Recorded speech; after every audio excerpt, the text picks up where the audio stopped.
brought to you by Nova शुद्ध घी। जब जब खाए दिल खुश हो जाए, सदियों का नोवा शुद्ध देसी घी, सपना स्वस्थ भारत का। I love ghee.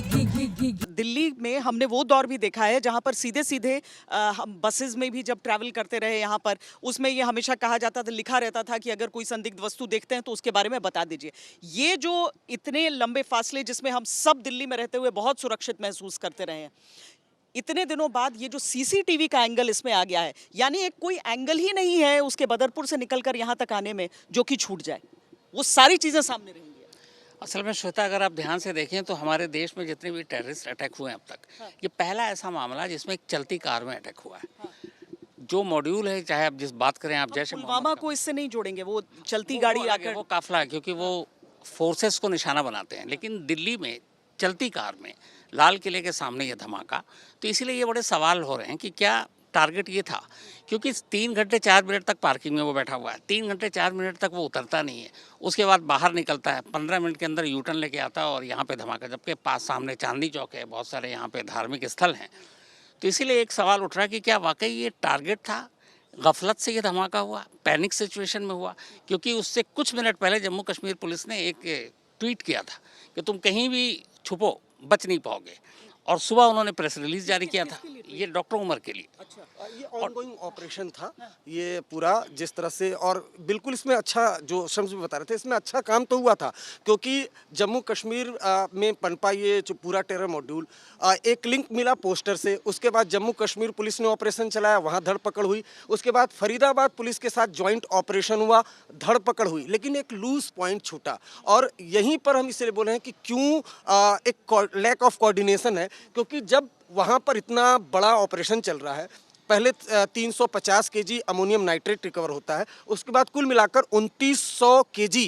Explosive recover होता है, डॉक्टर अरेस्ट होते हैं,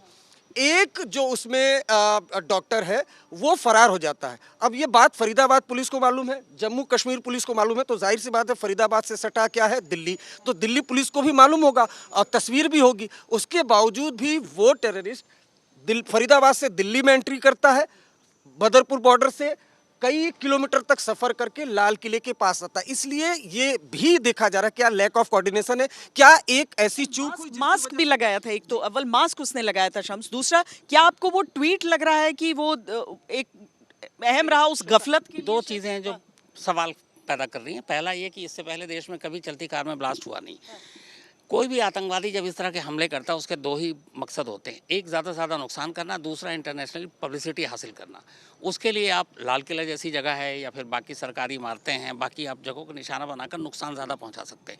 जब ये धमाका हुआ, कार चल रही थी, ट्रैफिक स्लो था। देखिए, पहला आपको ये बताएं कि ये हम उस सड़क पे हैं कि अगर धमाका पीछे नहीं हुआ होता तो वो गाड़ी इसी सड़क से जाती, वो इधर से आई थी, गाड़ी इधर से आई थी और आगे से यू टर्न लेकर आई। और जो शम्स जिस चीज़ के बारे में बोल रहे हैं, बहुत सारे धार्मिक स्थल हैं, तो जैन मंदिर है, उसके बगल में एक हिंदू मंदिर है, एक गुरुद्वारा है, मस्जिद है, चर्च है, सब कुछ है यहाँ पर जी। तो इसीलिए इस चलती गाड़ी में सड़क पर करना यही सवाल पैदा कर रहा है, जो कि ये पैनिक सिचुएशन में हुआ, गफलत में हुआ, या कोई और फॉल्ट था। क्योंकि चलती गाड़ी में सड़क पर धमाका करने का अभी तक कोई लॉजिक समझ में नहीं आ रहा है। अगर ज़्यादा नुकसान पहुंचाना है और आपको ज़्यादा पब्लिसिटी चाहिए, तो फिर आप किसी यहीं चांदनी चौक में वो गाड़ी लेकर, बहुत बड़ा नुकसान हो सकता था, पार्किंग में छोड़ आप यहीं जो अभी बता रहे हैं, आप ये एक साथ यहाँ पे मंदिर है, मस्जिद है, गुरुद्वारा है, चर्च है, अगर वहाँ धमाका होता तो आप उसका आप समझ सकते हैं कि क्या असर होता। तो इसीलिए ये बात अभी भी जो दिल्ली पुलिस के भी लोग हैं, जो तमाम आला अफसर, उनका ये मानना है कि ये यहाँ पे टारगेट नहीं था, टारगेट कुछ और था। ऐसा लग रहा है? अब बिल्कुल ऐसा लग रहा है जैसा शम्स बता रहे हैं, लेकिन अगर आप देखें तो लाल किले से करीब आगे अगर हम जिस रूट पर हैं, क्योंकि जाहिर सी बात है वो लेकर उस रूट से आया, लेफ्ट हैंड साइड में गौरी मंदिर आपने बताया, जैन मंदिर आपने बताया, और यू टर्न लेकर वो यहाँ पर आता है। 3 घंटा वो लाल किले के पास पार्किंग में क्यों बैठा था, कार से क्यों नहीं उतरा, और उसके बाद फिर 3 घंटे तक वहाँ क्या करता रहा, और उसके बाद फिर वो यू टर्न लेकर क्या करता रहा। अब जाहिर सी बात है कोई एक प्लानिंग तो होगी उसके दिमाग में, तभी वो 3 घंटे वेट करता है। और शाम के वक्त की मैं आपको बताऊं, सोमवार को लाल किला बंद होता है, लेकिन जो ये गेट है लाल किले का, यहाँ भारी भीड़ होती है, लोग वीडियो बनाते हैं, पिक्चर क्लिक कराते हैं, और साथ ही साथ वो टाइमिंग जब कार में ब्लास्ट हुआ तो चांदनी चौक से कुछ व्यापारी या हरियाणा के लोग जो खरीदारी करने के लिए आते हैं वो यहाँ पर आते हैं। ऐसे में बड़ी काफ़ी ज़्यादा संख्या में भीड़ होती है। ये बात बिल्कुल सही है कि ऐसा हो बहुत मुमकिन है, और एजेंसियों के लोग भी कह रहे हैं कि पैनिक में आकर इस तरह का इंसिडेंट हुआ। लेकिन अब जो सबसे बड़ा सवाल है कि 3:19 पर वो लाल किले के बैक साइड आप कर लें, पार्किंग के अंदर वो एंट्री करता है, और उसके बाद फिर 6:22 कुछ कह रहे हैं, 6:48 कह रहे हैं, वो वहाँ से निकलता है। कुछ किलोमीटर दूर तक यह भीड़ भाड़ वाला इलाका है, उसके बाद यू टर्न लेकर आता है, फिर वहाँ पर धमाका हो जाता है। सबके मन में ये सवाल उठ रहा है कि आतंक जब हम सोचते हैं तो लगता है कि ऐसे लड़के जिनके दिमाग में, जिनको रेडिकलाइज कर दिया जाता है, जिनके दिमाग में जहर भर दिया जाता है, पर डॉक्टर यानी कि एक सामान्य एजुकेशन भी नहीं, बहुत पढ़े लिखे वो शख्स, और जो जम्मू कश्मीर के इन डॉक्टरों की बात हो रही है, वो कहा जा रहा है बहुत गुर्बत से निकलकर, बहुत स्ट्रगल करके, परिवार सोच रहा है कि अभी वो हमारा भरण पोषण करेगा, लेकिन वो तो यहाँ पर एक आतंकी मॉड्यूल का हिस्सा बनकर यहाँ पर पकड़े गए। क्यों डॉक्टर्स, क्यों शम्स? ये शुरू से रहा है कि डॉक्टर हैं, ये पहली बार नहीं है, इंजीनियर हैं, बहुत पढ़े लिखे हैं, है ना, इवन ISI हो या फिर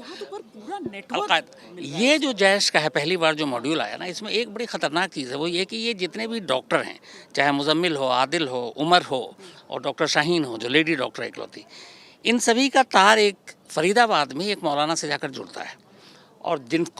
जिसके घर से भी अमोनियम नाइट्रेट मिला है, तो कहते हैं जो रेडिकलाइज करने का पूरा खेल हुआ है, और इस मौलाना से बाकी ऐसी तमाम और भी लड़के हैं जिनके साथ रिश्ता है, जिसको इस वक्त खंगाल रही एजेंसियां भी, अब तो NIA देखेगी। तो कहीं ना कहीं ये सारा एक ब्रेन वॉश जो है ये वहाँ से आया, और ये सिर्फ अभी तो 4-6 नाम आ रहे हैं, इस मॉड्यूल में और कितने हैं, लेकिन ये पहली बार ऐसा है जब एक ही पेशे से जुड़े हुए एक लोगों को लेकर एक टीम बनाई गई जिसमें सारे डॉक्टर हैं। ये इससे पहले कभी नहीं हुआ। वाकई नहीं, आपने जो सवाल पूछा, अब ये डॉक्टरों का मॉड्यूल क्यों बनाया गया, इसके पीछे एक वजह है कि पहले इंजीनियर, जैसा शमस ने बताया, और कई बार ऐसा हुआ, 2008 के ब्लास्ट में कई इंजीनियर और सिलसिलेवार में इंजीनियर शामिल रहे। इस बार और चूँकि ऑनलाइन जो रेडिकलाइजेशन है उस पर इंटेलिजेंसीज की खासी नज़र है, कई क्रैकडाउन भी हो रहे हैं, गुजरात एटिस ने किया, दिल्ली पुलिस ने किया, तो एक नया मॉड्यूल तैयार हुआ डॉक्टर का, जो आम लोगों के बीच रहता है, लोगों का इलाज करता है। अब जो सहारनपुर से अरेस्ट हुआ है वो दिल का इलाज करता है। तो डॉक्टरों की एक पूरी टीम बनाई गई, लंबे वक्त तक ऑनलाइन रेडिकलाइजेशन भी हुआ और फिजिकली रेडिकलाइजेशन हुआ, और लंबे वक्त से मॉड्यूल चला था। आप अंदाज़ा लगाइए कि यही मॉड्यूल कश्मीर में पोस्टर लगाता है, तब पहली बार लीड मिली थी। तो ये जो डॉक्टर की बात करें, जिंदगी देता है, ये तो डॉक्टर डेथ। हिपोक्रेटिक ओथ का मतलब क्या रह गया? बिल्कुल,